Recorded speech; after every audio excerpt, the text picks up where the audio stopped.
오빠 아빠 아플 때 요양원으로 보내자 병원비 150 들어. 아버지 몰래 요양원 좀 알아봐. 제가 알아볼게요. 5억 3천짜리 아파트와 예금 1억 2천. 제 자식들은 제가 죽기도 전에 이미 계산을 끝냈더군요. 큰애는 아파트를 팔면 얼마가 남는지 따졌고, 둘째는 예금 통장 비밀번호부터 물었습니다. 제 방문 앞에서 그러더군요. 병원비가 한 달에 150씩 나가니 이제는 빨리 정리해야 한다고요. 요양원에 들어가면 돈이 더 든다면서요. 그날 밤 저는 이불을 뒤집어 쓴 채 주먹을 꽉 쥐었습니다. 71살. 아직 제 인생을 남손에 넘길 때는 아니었습니다. 그리고 다음 날부터 저는 아무도 모르게 몸을 다시 일으키기 시작했습니다. 내가 아픈 건 맞았습니다. 허리도 성한 데가 없었고 무릎은 계단 한 칸만 올라도 욱신거렸습니다. 작년부터는 혈압까지 올라 한 달이면 병원을 두세 번은 갔고 약봉투는 식탁 한쪽에 늘 쌓여 있었죠. 저도 압니다. 제가 건강한 부모는 아니었다는 거요. 하지만 그렇다고 해서 내가 아직 살아있는데 내 집부터 나눠 가질 궁리를 할 줄은 몰랐습니다. 큰애는 늘 말했죠. 아버지 몸 생각하셔야죠. 무리하지 마세요. 이젠 편하게 사셔야죠. 그런데 그 말이 다 저를 위한 게 아니었다는 걸 그날 밤 처음 알았습니다. 편하게 살라는 게 아니라 가만히 있으라는 뜻이었더군요. 움직이지 말고 묻지도 말고 그냥 약이나 먹다가 조용히 약해지라는 뜻이었습니다. 밖에서는 둘째 목소리가 또 들렸습니다. 비밀번호만 알면 정리 쉬운데 요양원 들어가시면 통장 관리도 우리가 해야지. 그 말에 제 속이 뒤집혔습니다. 병보다 더 무서운 게 뭔지 그날 알았습니다. 남이 아니라 내가 낳아 키운 자식 욕심이더군요. 그날 밤 저는 잠을 한숨도 못 잤습니다. 천장을 보고 누워있는데 문득 아내 얼굴이 떠오르더군요. 살아있을 때 그 사람은 늘 같은 말을 했습니다. 여보, 자식들한테 너무 다 쏟지 말아요. 우리 노후까지 다 내주면 나중에 우리만 힘들어져요. 그때마다 저는 웃어넘겼습니다. 무슨 소리야? 내 자식들인데 설마 우리를 버리겠어? 지금 생각하면 아내가 저보다 훨씬 사람을 정확히 봤습니다. 그 사람은 늘 돈을 모을 때도 신중했습니다. 시장에 가서 1,000원, 2,000원도 아끼고 할인하는 날을 외워뒀다가 쌀이며 휴지며 한꺼번에 사오곤 했죠. 제가 괜히 큰 소리라도 내면 아내는 꼭 말했습니다. 당신이 버는 돈이라고 다 당신 돈 아니에요. 이건 나중에 우리 둘이 안 아프고 안 서럽게 살려고 모으는 돈이에요. 그땐 그 말이 조금 야박하게 들리기도 했습니다. 자식들 등록금도 내야 했고 결혼할 때 보태줄 돈도 필요했고 집 얻을 때 손 벌리면 외면할 수도 없었으니까요. 그래서 저는 아내가 말릴 때마다 조금씩 더 내줬습니다.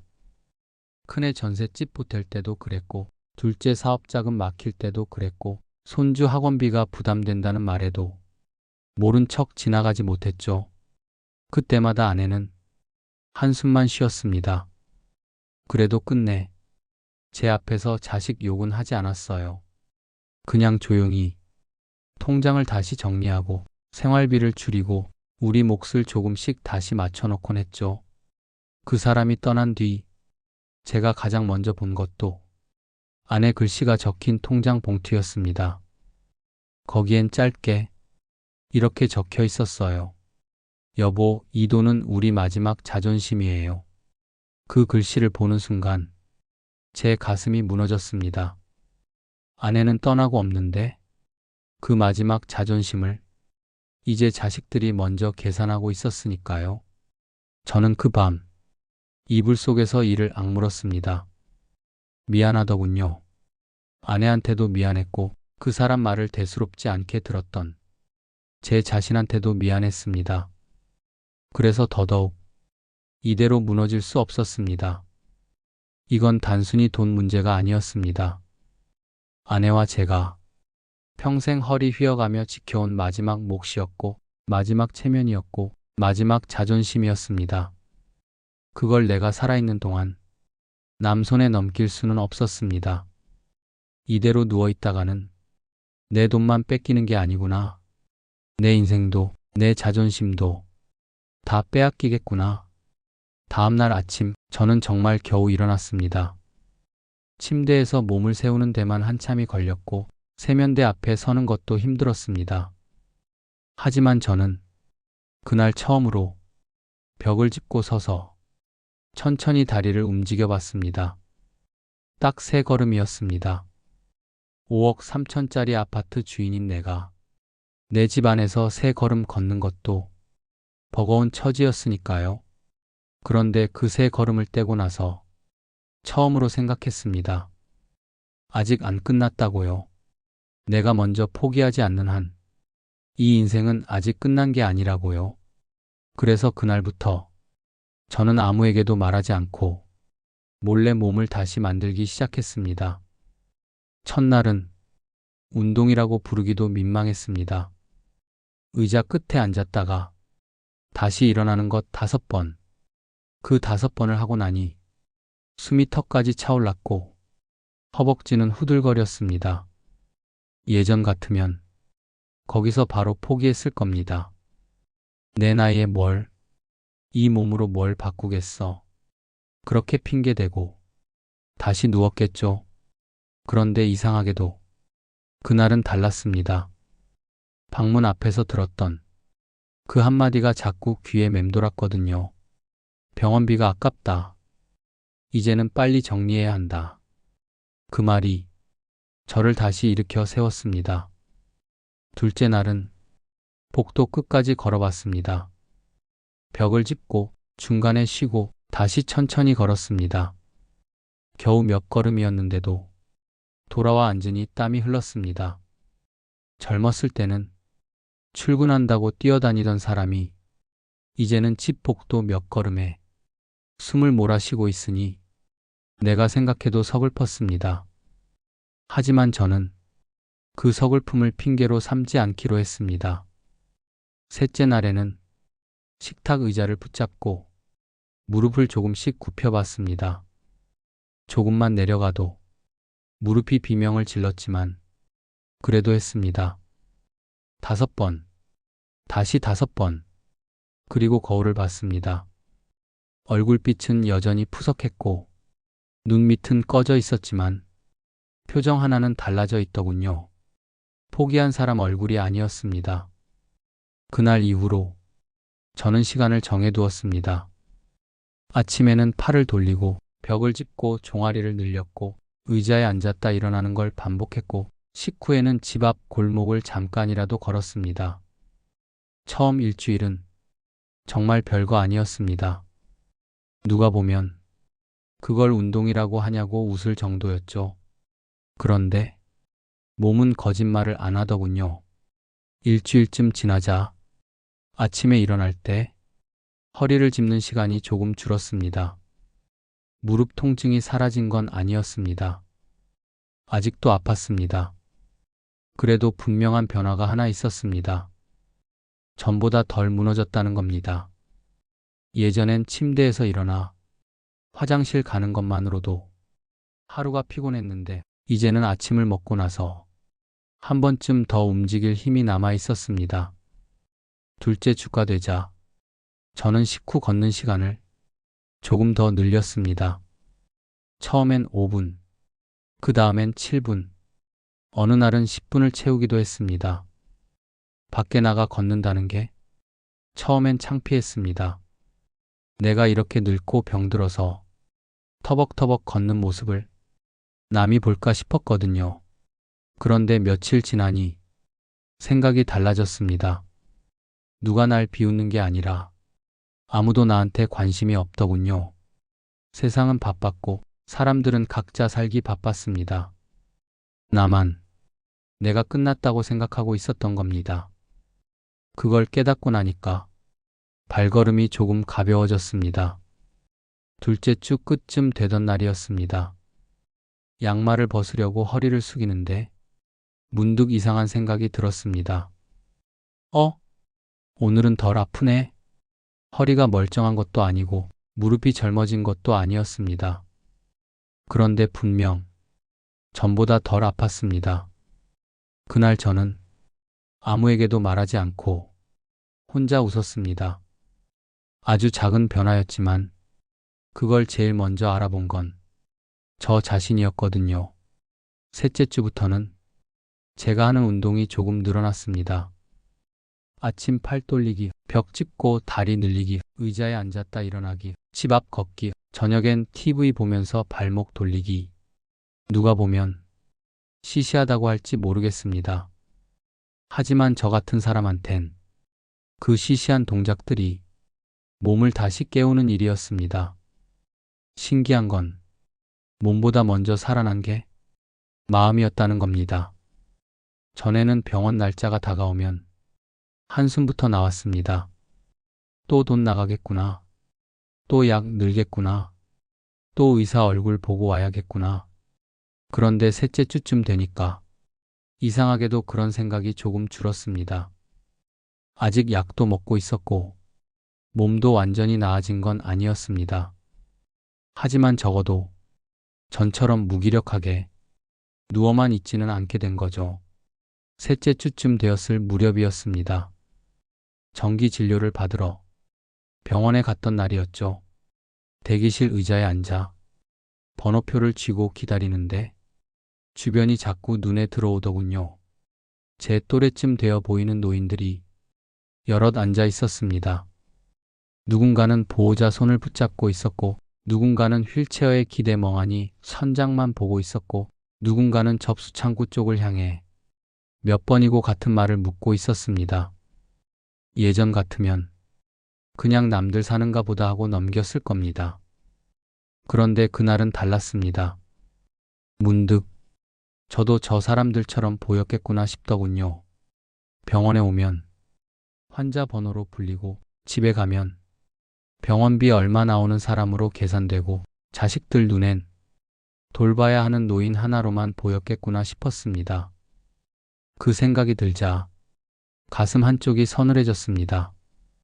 특히 제 앞쪽에 앉아있던 할아버지 한 분이 자꾸 눈에 밝혔습니다. 연세가 꽤 있어 보였는데 옆에 앉은 아들이 계속 휴대폰만 보고 있더군요. 할아버지가 작게 물었습니다. 언제 들어가냐? 내 차례 아직 멀었냐? 그러자 아들이 귀찮다는 듯 대답했습니다. 아직 멀었어요. 가만히 좀 계세요. 그 목소리가 너무 차가워서 제가 괜히 움찔했습니다. 그 한마디에 할아버지는 더 이상 말을 안 하더군요. 그 모습을 보는데 마치 제 미래를 보는 것 같았습니다. 아니, 어쩌면 제가 듣기 전까지는 이미 그렇게 살고 있었는지도 몰랐습니다. 몸은 살아있는데 남의 눈치 보며 조용히 줄 서고 내가 원하는 게 아니라 남이 편한 쪽으로 끌려가는 삶. 저는 그날 대기실에서 처음으로 분명하게 느꼈습니다. 아, 이대로 가면 정말 그렇게 끝나겠구나. 간호사가 제 이름을 부르는데 괜히 정신이 번쩍 들더군요. 김태수 환자분. 저는 천천히 일어났습니다. 무릎은 여전히 아팠습니다. 허리도 편하진 않았죠. 하지만 그 순간만큼은 이름이 환자보다 먼저 들렸습니다. 김태수. 제가 아직 한 사람이라는 뜻이었습니다. 누구 아버지이기 전에, 누구 짐짝이기 전에 아직 살아있는 김태수라는 사람. 그 생각이 들자 이상하게도 눈물이 날 뻔했습니다. 진료를 마치고 대기실을 나올 때 저는 마음속으로 조용히 말했습니다. 나는 저 의자에 평생 푹박여 있을 사람이 아니다. 병원 오는 날보다 밖에 걷는 날이 더 많아질 수도 있다. 누가 비웃든 누가 늦었다 하든 내 발로 다시 움직일 수만 있다면 나는 아직 끝난 게 아니다. 그날 이후 제가 운동을 대하는 마음이 조금 달라졌습니다. 전에는 억울해서 버텼다면 그날부터는 살기 위해 움직이기 시작한 겁니다. 그 무렵 큰애가 집에 들렀습니다. 저는 일부러 평소처럼 힘없는 척하지 않았습니다. 부엌에서 물컵을 들고 천천히 걸어 나왔죠. 큰애가 저를 보더니 잠깐 눈빛이 달라졌습니다. 아버지, 밖에 다녀오셨어요? 응. 잠깐 걸었다. 그 말에 큰애 표정이 묘하게 굳더군요. 왜 그랬는지 저는 알 것 같았습니다. 아버지가 계속 약해져야 자기들 계산이 편했을 테니까요. 그날 밤 둘째가 또 전화하는 소리가 들렸습니다. 아버지 요즘 좀 움직이시네. 아직 정신은 또렷하신 것 같아. 그 말을 듣는 순간 제 가슴 속에서 오래 잊고 살았던 자존심이 올라왔습니다. 그래, 나는 아직 끝난 사람이 아니구나. 남들이 나를 정리할 사람이 아니라 내가 내 인생을 정리할 사람이라는 걸 그제야 다시 떠올렸습니다. 그리고 정확히 한 달쯤 지났을 때였습니다. 냉장고 안이 거의 비어 있어서 저는 모자를 눌러 쓰고 동네 마트에 다녀오기로 했습니다. 예전 같으면 상상도 못할 일이었습니다. 우유 한 통, 두부 한 모, 계란 한 판. 그 정도만 사도 집에 돌아오는 길에 손목이 아프고 허리가 끊어질 듯 했으니까요. 그런데 그날은 달랐습니다.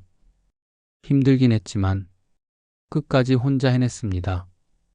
비닐봉지를 양손에 들고 현관문 비밀번호를 누르는데 손이 떨리더군요. 힘들어서가 아니었습니다. 내가 아직 이 정도는 할 수 있다는 사실이 믿기지 않아서였죠. 문을 열고 들어서자 며느리가 거실에 앉아 있다가 저를 보고 벌떡 일어났습니다. 아버님, 이걸 다 혼자 사오셨어요? 저는 아무렇지 않은 척 봉지를 식탁 위에 올려놓았습니다. 응, 가까운데 뭐. 그 말에 며느리 얼굴이 아주 잠깐 굳었습니다. 놀란 얼굴이 아니라 계산이 꼬인 사람 얼굴이었죠. 저녁이 되자 큰애가 들어왔습니다. 아버지, 혼자 마트 다녀오셨어요? 왜 못 갈 줄 알았냐? 큰애는 웃는 척했지만 웃음이 어색했습니다. 그날 밤 화장실에 가려고 방문을 열었는데 거실 쪽에서 큰애와 며느리 목소리가 낮게 들렸습니다. 생각보다 덜 안 좋으신 것 같은데? 그러게. 요즘 자꾸 밖에 나가셔. 병원에서는 뭐래? 몰라. 다음 진료 때 한번 따라가 봐야겠어. 예전 같으면 그 말을 듣고 서러웠을 겁니다. 그런데 그날은 달랐습니다. 서러운 게 아니라 차가워졌습니다. 아, 이제 정말 조심해야겠구나. 그 다음 날부터 저는 운동만 한 게 아니라 집 안도 조금씩 살피기 시작했습니다. 책상 서랍 안 통장 위치가 살짝 바뀌어 있었고 인감 도장을 싸둔 매듭도 전과 다르게 느슨해져 있었죠. 처음엔 착각한 줄 알았습니다. 하지만 이틀 뒤 확신이 들었습니다. 보험 서류를 넣어둔 파일이 분명히 뒤집혀 있었거든요. 누군가 본 겁니다. 그날 저녁 둘째가 찾아왔습니다. 평소엔 바쁘다며 한 달에 한 번 올까 말까 하던 애가 그 주엔 벌써 두 번째였습니다. 과일 한 상자를 들고 와서는 입으로는 웃더군요. 아버지, 요즘 괜찮으세요? 몸 좀 좋아지셨어요? 저는 속을 모르는 척 소파에 앉아 대답했습니다. 조금 걷는다. 그러자 둘째가 아주 자연스럽게 말을 꺼냈습니다. 그럼 다행이네요. 근데 혹시 통장은 어디 두셨어요? 지난번에 병원비 결제하려는데 찾기 힘들더라고요. 그 말에 제 손가락 끝이 차게 식었습니다. 이제는 대놓고 묻는구나. 저는 표정을 바꾸지 않고 천천히 대답했습니다. 내가 알아서 한다. 둘째는 웃었습니다. 아버지, 그러지 마시고요. 혹시라도 나중에 급한 일 생기면 저희가 알아야 하잖아요. 그 말이 끝나자마자 저는 둘째 얼굴을 똑바로 봤습니다. 정말 오랜만에 아버지답게 쳐다봤습니다. 둘째는 잠깐 눈을 피하더군요. 그 순간 저는 확실히 알았습니다. 이 아이는 아픈 아버지를 챙기려는 게 아닙니다. 아직 살아있는 사람의 재산을 미리 정리하려는 겁니다. 다음 진료일은 그 주 금요일이었습니다. 평소 같으면 큰애가 따라오겠다고 했겠지만 저는 먼저 말했습니다. 이번엔 혼자 다녀오겠다. 큰애가 바로 받더군요. 아버지 혼자 가시면 위험해요. 괜찮다. 그래도 제가 시간을 괜찮다고 했다. 제 목소리가 단단해지자 큰애는 더 말하지 못했습니다. 그날 병원에서 의사가 차트를 보며 말했습니다. 어르신, 요즘 생활이 좀 달라지셨어요? 지난번보다 혈압이 조금 안정됐고요. 체중도 약간 빠졌네요. 표정도 훨씬 좋아지셨어요. 그 말을 듣는 순간 가슴 안쪽이 뜨거워지더군요. 의사는 다시 말했습니다. 무리만 안 하시면 가볍게 걷는 거, 의자 운동, 하체 근력 운동 계속하세요. 지금처럼만 하셔도 분명히 달라집니다. 지금처럼만 하셔도. 그 말이 그날 하루 종일 제 귀에 남았습니다. 병원에서 나오는 길에 저는 일부러 시장 쪽으로 돌아 걸었습니다. 평생 자식들 위해 일했고 집 장만하려고 허리 휘게 벌었고 예금 조금 모으려고 먹고 싶은 것도 참아가며 살았는데 정작 남은 건 내 죽음 뒤를 먼저 계산하는 자식들이라니. 그런데 이상하게도 그날은 눈물이 안 나왔습니다. 대신 이런 생각이 들었습니다. 그래, 잘됐다. 이제라도 알았으니까. 아직 내가 정신 붙어 있을 때 저 애들 속을 알게 된 게 차라리 다행이라고요. 집에 돌아와 약봉투를 식탁 위에 내려놓는데 문득 아내 사진이 눈에 들어왔습니다. 액자 속 아내는 예전처럼 조용히 웃고 있더군요. 저는 그 앞에 한참 서 있었습니다. 여보, 나 이제 안 당할 거야. 그날 저녁 저는 통장과 인감도장을 꺼내 다시 한번 확인했습니다. 그리고 처음으로 다른 곳에 숨겨두었습니다. 다음 날엔 보험 서류도 다시 정리했고 집문서 사본이 어디 있는지도 확인했습니다. 운동을 시작한 게 몸 때문만은 아니게 된 겁니다. 이제는 제 삶을 지키기 위한 준비가 함께 시작된 거죠. 그리고 정확히 2달째 되던 날이었습니다. 저를 보던 며느리 눈빛이 처음으로 두려움 쪽으로 바뀐 건 그날은 토요일이었습니다. 저는 평소보다 조금 일찍 일어나 집 앞 골목을 한 바퀴 더 돌았습니다. 아직도 빠르게 걷지는 못했습니다. 중간에 허리를 펴야 했고 무릎이 묵직하게 당기기도 했습니다. 그래도 2달 전과는 달랐습니다. 그때는 걸을 때마다 내가 언제 넘어질까 그것만 걱정했는데 이제는 걸으면서도 다음 걸음을 생각할 수 있게 됐으니까요. 집에 돌아와 현관문을 열고 들어서는데 거실에 큰애와 며느리가 앉아 있더군요. 식탁 위에는 제가 처음 보는 종이 몇 장이 펼쳐져 있었습니다. 며느리가 얼른 손으로 덮었지만 저는 이미 봤습니다. 요양원 안내서였습니다. 저는 못 본 척 신발을 벗었습니다. 큰애가 먼저 말을 꺼냈습니다. 아버지, 어디 다녀오셨어요? 잠깐 걸었다. 며느리가 억지 웃음을 지으며 말했습니다.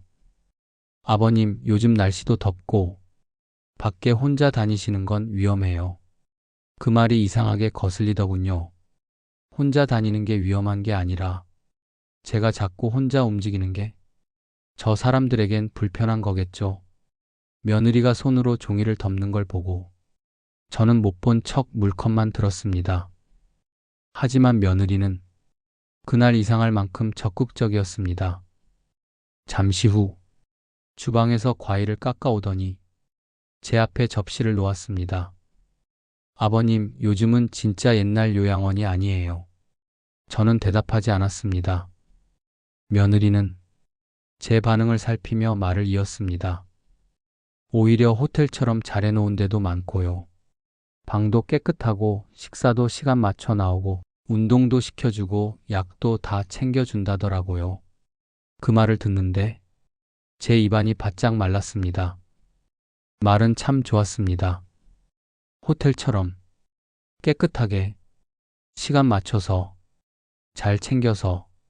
하지만 그 말을 곱게 들을 수가 없더군요. 제가 그 시설이 좋아서 들어가는 게 아니라 저 사람들 손에 덜 귀찮아지기 위해 들어가게 될지도 모른다는 생각이 먼저 들었으니까요. 며느리는 요양원 책자 한 장을 꺼내더니 사진까지 보여주려 했습니다. 보세요, 아버님. 여기는 정원도 넓고 산책도 할 수 있고요. 프로그램도 많아서 심심하지도 않대요. 저는 그 종이를 끝내받지 않았습니다. 며느리는 잠깐 민망한 표정을 짓더니 다시 부드럽게 말했습니다. 아버님 혼자 계시면 넘어지시기라도 하면 큰일이잖아요. 저희도 매번 바로 못 오고. 그 말이 끝나기도 전에 저는 속으로 생각했습니다. 넘어질까 걱정되는 게 아니라 내가 아직 안 넘어지는 게 불편한 거겠지. 내가 계속 혼자 버티고 계속 내 판단으로 살고 계속 내 돈을 내가 쓰는 게 저 사람들에겐 더 곤란한 일이겠지. 며느리는 또 말했습니다. 아버님, 그냥 미리 알아만 보는 거예요. 나중에 급해지면 더 복잡하잖아요. 또 그 말이었습니다. 미리, 준비, 나중에. 저 사람들은 한 번도 오늘의 제 기분은 묻지 않았습니다. 오늘 어디가 가장 아픈지, 오늘은 잠을 잤는지, 오늘은 밥맛이 있는지. 대신 늘 나중에를 말했습니다. 제가 더 약해졌을 때, 제가 더 흐려졌을 때, 제가 더 반항하지 못할 때를 먼저 준비하고 있었던 겁니다. 그 순간 저는 며느리 얼굴을 가만히 봤습니다. 겉으로는 공손했습니다. 목소리도 낮았고 표정도 걱정스러워 보였습니다. 하지만 그 눈빛 안엔 분명히 다른 것이 있었습니다. 배려가 아니라 확인, 걱정이 아니라 정리. 저는 그때 알았습니다. 이제는 이 집에서 말만 잘 듣는 아픈 노인으로 남아있으면 정말 끝나겠구나. 그날 며느리가 보여준 요양원 책자는 그저 종이 몇 장이 아니었습니다. 그건 저를 제 삶에서 밀어내기 위한 첫 번째 연습 같은 것이었습니다. 그때 며느리가 종이를 다시 꺼내더니 조심스러운 목소리로 말했습니다. 아버님, 저희가 그냥 알아본 건데요. 요즘은 요양원이 예전이랑 달라요. 시설도 좋고 식사도 잘 나오고. 저는 컵을 내려놓았습니다. 누가 들어간다고 했냐? 거실 공기가 그 순간 딱 굳었습니다. 큰애가 헛기침을 하더군요. 아버지, 그런 뜻이 아니고요. 혹시라도 나중에.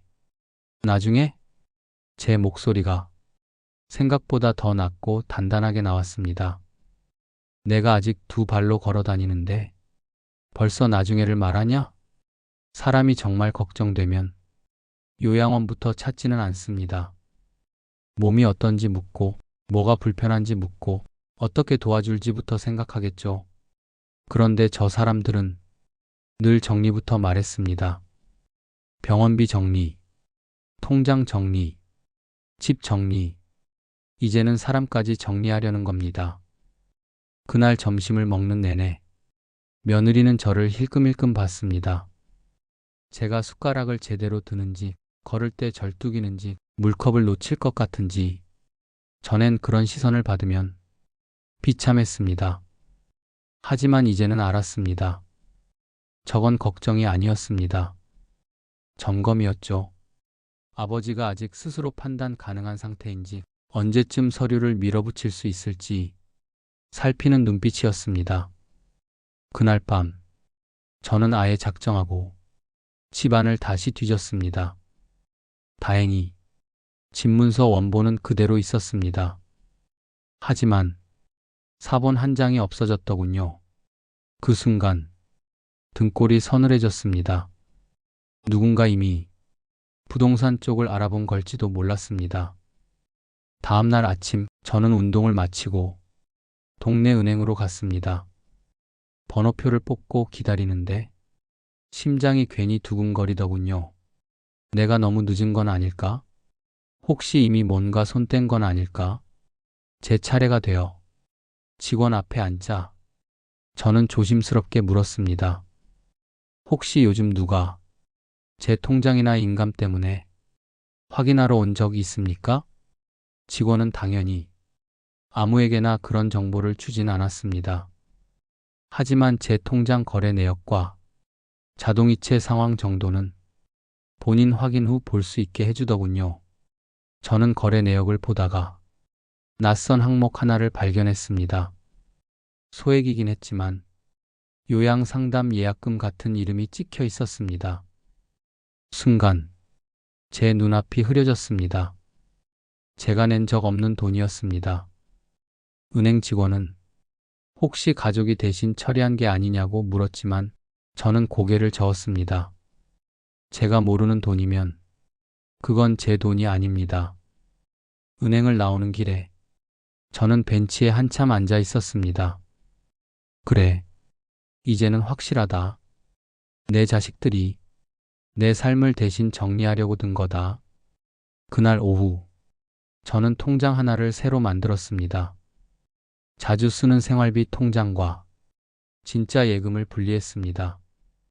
인감 도장은 더 이상 집안에 두지 않기로 했습니다.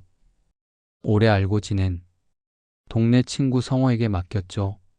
성호는 제 얘기를 다 듣고 긴 한숨을 내쉬었습니다. 야, 남 얘기인 줄 알았더니 네가 그 꼴을 당하냐? 저는 쓴웃음을 지었습니다. 나도 설마 했다. 성호는 잠시 생각하더니 말했습니다. 일단 도장은 내가 맡아줄게. 근데 너 이제부터 더 정신 차려라. 좋은 척한다고 다 가족 아니다. 그 말이 이상하게 가슴에 박혔습니다. 그날 이후로 저는 운동도 더 독하게 했습니다.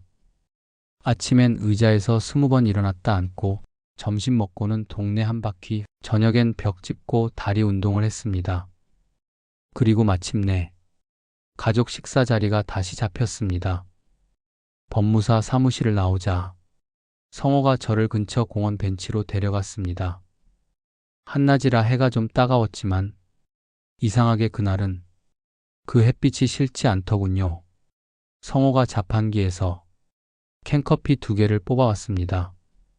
하나는 제 손에 쥐어주고 하나는 자기가 따 마셨죠. 한동안 둘 다 아무 말이 없었습니다. 그러다 성호가 먼저 입을 열었습니다. 야, 근데 진짜 웃긴다. 뭐가? 네 자식들은 네 죽을 날 계산하고 있었는데 넌 지금 다시 살아나는 중이잖아. 그 말에 저도 모르게 피식 웃음이 나왔습니다. 그러고 보니 정말 그랬습니다. 몇 달 전만 해도 저는 제 몸이 이렇게 달라질 줄 몰랐습니다.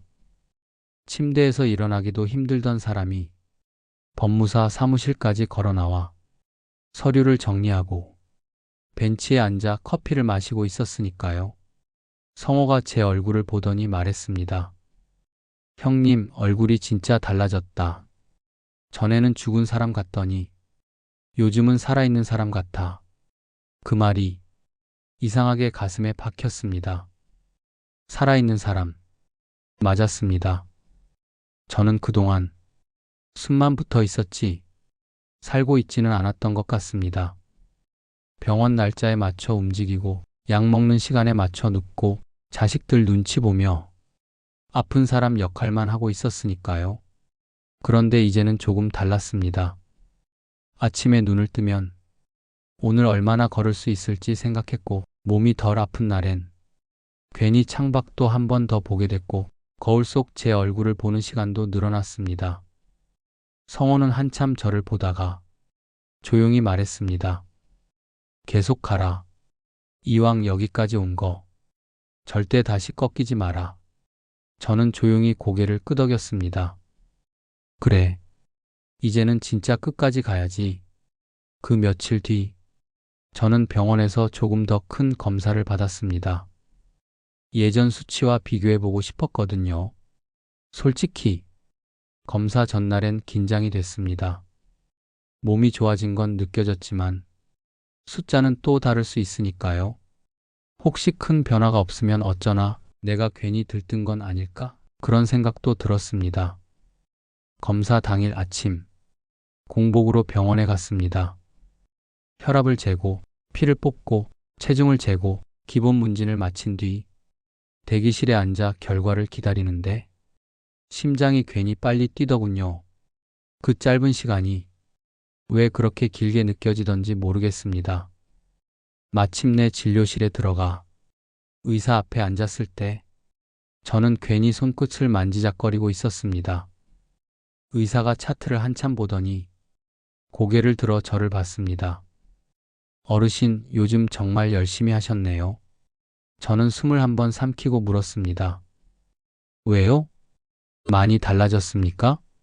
의사는 차트를 돌려 제 쪽으로 보여줬습니다. 지난번보다 혈압이 더 안정됐고요. 체중도 눈에 띄게 줄었습니다. 무엇보다 표정이 완전히 달라지셨어요. 저는 애써 덤덤한 척했지만 귀 안쪽이 뜨거워지는 것 같았습니다. 의사는 다시 말했습니다. 이 정도면 병원 오는 횟수도 조금씩 줄여볼 수 있겠어요. 약도 상태 봐가면서 조정해보죠. 계속 지금처럼만 하시면 됩니다. 계속 지금처럼만. 그 말이 그날따라 유난히 크게 들렸습니다. 예전엔 병원에서 더 조심하라, 더 나빠질 수 있다, 약 늘려야 한다는 말만 듣고 살았는데 처음으로 계속 이렇게만 하라는 말을 들은 겁니다. 진료실을 나와 병원 복도를 걷는데 괜히 어깨가 펴지더군요. 접수창구 유리창에 비친 제 얼굴을 봤습니다. 확실히 예전과 달랐습니다. 핏기가 돌았고 눈빛이 꺼져 있지 않았습니다. 저는 그날 병원 밖으로 나오자마자 잠시 걸음을 멈췄습니다. 그리고 아주 작게 혼잣말을 했습니다. 됐다. 정말 됐다. 내가 헛수고한 게 아니구나. 내 몸은 아직도 반응하는구나. 내 인생은 아직도 바뀔 수 있구나. 그날 집으로 돌아오는 길엔 괜히 버스를 안 타고 한 정거장쯤 더 걸었습니다. 힘들긴 했습니다. 그래도 예전 같은 절망은 없었습니다. 왜냐하면 이제는 제 몸도 제 정신도 제 편이라는 걸 처음으로 확실히 느꼈으니까요. 3달 가까이 되던 어느 날 병원 진료에서 의사가 웃으며 말했습니다. 어르신, 지난번보다 훨씬 좋습니다. 이 정도면 계속 관리하시면 병원 오는 횟수도 줄일 수 있겠어요. 저는 그 말을 듣고도 괜히 덤덤한 척했습니다. 하지만 병원 문을 나서자 자꾸 웃음이 나더군요. 한 달 병원비 152. 이제는 조금씩 줄어들 수 있다는 뜻이었으니까요. 무엇보다 제가 아직도 달라질 수 있다는 증거였죠. 그날 저녁 큰애에게서 전화가 왔습니다. 목소리가 이상하게 부드럽더군요. 아버지, 이번 주말에 가족끼리 다시 한번 식사하실래요? 지난번엔 서로 감정이 상했으니까 이번엔 좋게 얘기하고 싶어요. 저는 전화를 끊고도 한참 휴대폰을 바라봤습니다. 좋게 얘기하고 싶다. 이 말은 늘 좋지 않은 얘기의 시작이었습니다. 하지만 저는 이번엔 피하지 않기로 했습니다.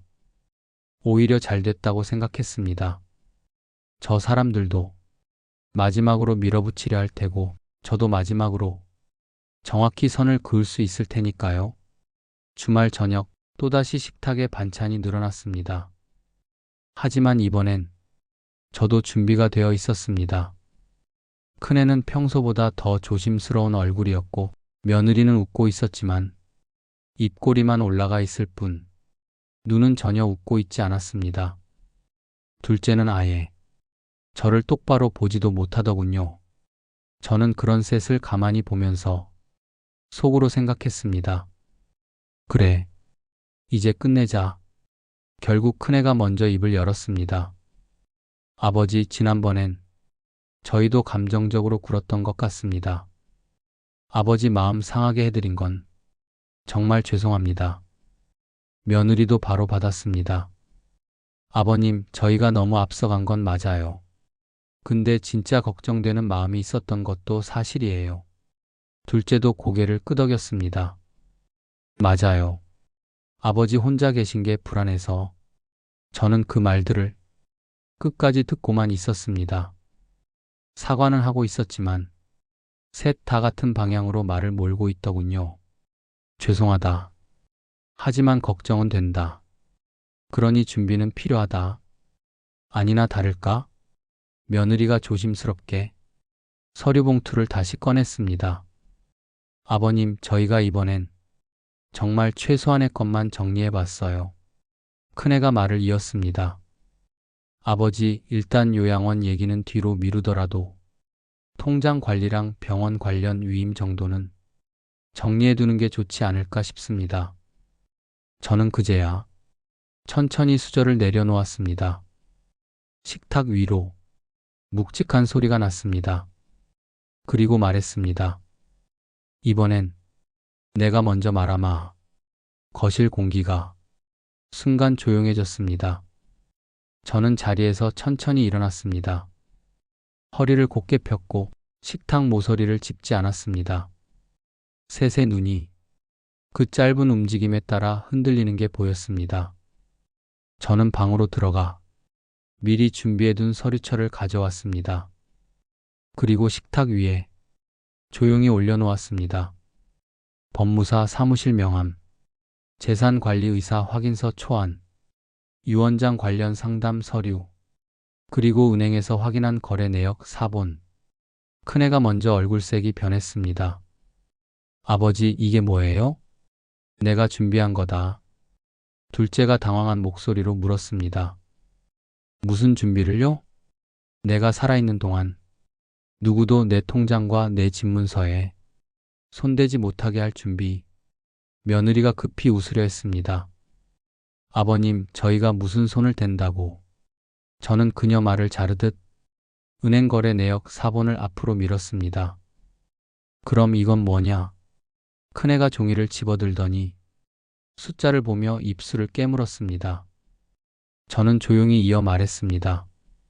내 돈으로 빠져나간 요양상담 예약금이다. 내가 시킨 적도 없고 허락한 적도 없다. 둘째가 다급하게 말했습니다. 아버지, 그건 형수도 알아보려고. 알아보는 걸 왜 내 돈으로 하냐? 제 목소리가 식탁을 눌렀습니다. 누구도 바로 답하지 못했습니다.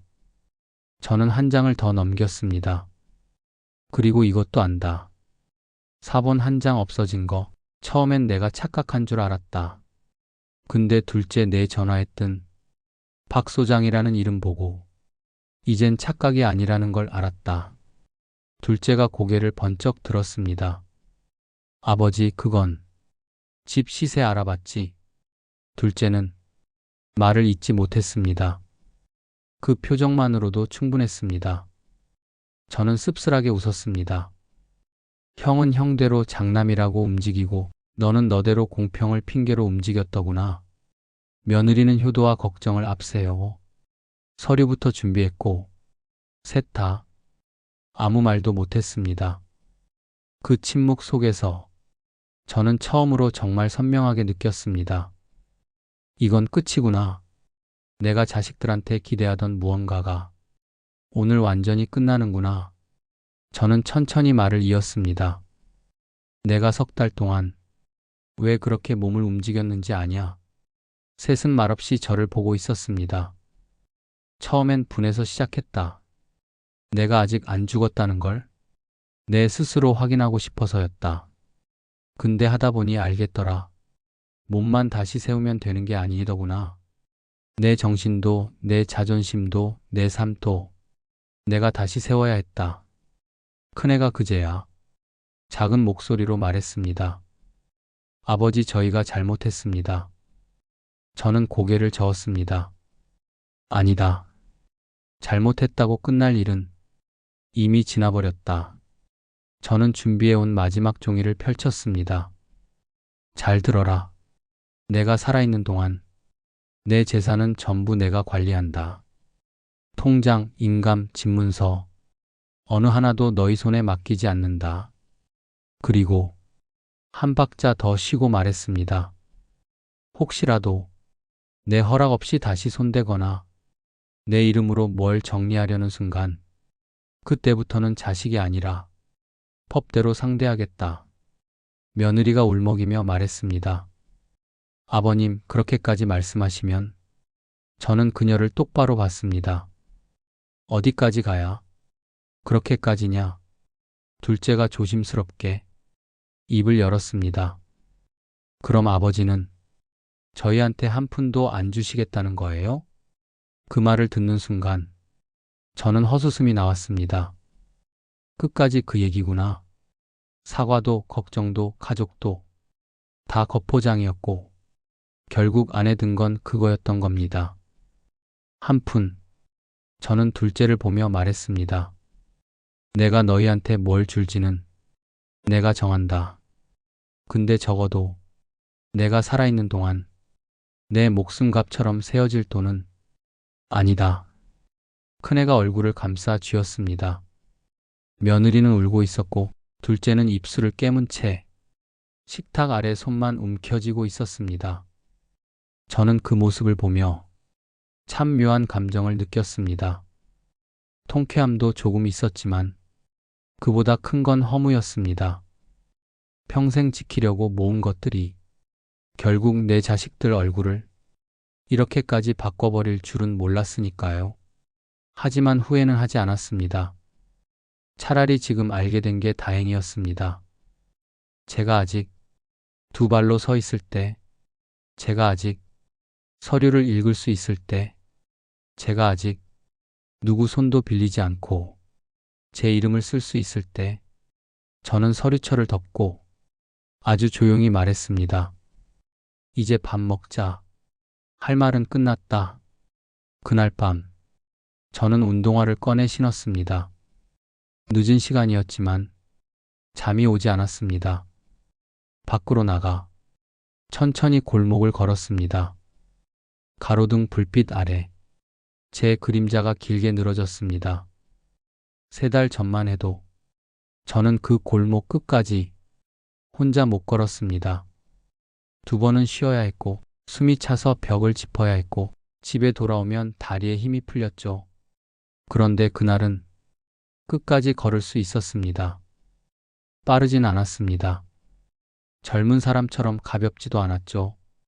그래도 제 발로 걸었습니다. 그걸로 충분했습니다. 골목 끝 벤치에 잠깐 앉아 하늘을 올려다보는데 이상하게도 눈물이 났습니다. 억울해서가 아니었습니다. 슬퍼서도 아니었죠. 그냥 내가 아직 끝나지 않았다는 게 너무 선명해서 그랬습니다. 나는 아직 누군가 정리할 대상이 아니었습니다. 아직 살아 있었고, 아직 걸을 수 있었고, 아직 바꿀 수 있었습니다.